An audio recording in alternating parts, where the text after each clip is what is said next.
L'espérance de vie de ma maladie, CIST 62 ans, gène est 44, donc tu fais vite le calcul, a confié Mathieu il y a quelques mois. Le candidat de l'Amour est dans le Pré 2020 n'a jamais caché qu'il souffrait d'une maladie génétique héréditaire. Celui qui a craqué pour Alexandre et Johnny au speed dating est porteur de la maladie de CADASIL, mais de quoi s'agit-il exactement ? Il est estimé qu'une personne sur 24 000 est porteuse de cette maladie génétique. Elle est due à l'anomalie d'un gène, le Notch3 qui contrôle la formation des vaisseaux sanguins lors du développement du fœtus. À cause de cette anomalie, l'irrigation sanguine dans certaines zones du cerveau ne se fait pas correctement, ce qui entraîne des problèmes neurologiques. CIST vers l'âge de 30 ans ou 40 ans que le diagnostic est le plus souvent posé. Il est principalement établi grâce à des IRM.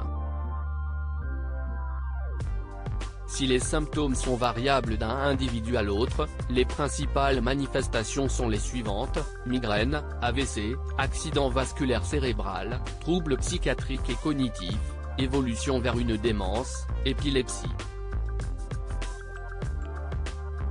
Après 60 ans, la perte d'autonomie et le déclin intellectuel peuvent être prononcés. Effondré lorsqu'il a su qu'il était atteint, Mathieu n'a pas caché qu'il avait aussi ressenti de la colère et qu'il en avait voulu à la terre entière. Il faut dire que la maladie de CADASIL a bouleversé sa vie sur bien des aspects. D'abord, elle a été à l'origine d'une rupture et indirectement de son inscription à l'Amour est dans le Pré.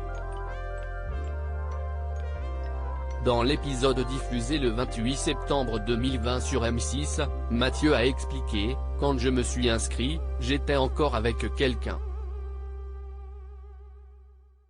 Mais je venais d'apprendre que j'allais être malade. Et il m'a dit que si j'étais malade, ça ne pourrait pas le faire.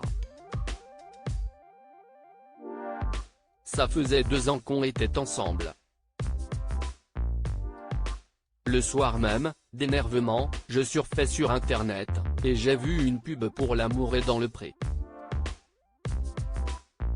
Je me suis dit que j'allais m'inscrire.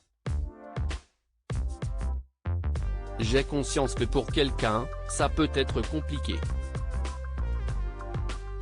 Parce que là, ça va, mais elle ne finira pas en rigolade, ma maladie, ça va être sympa. »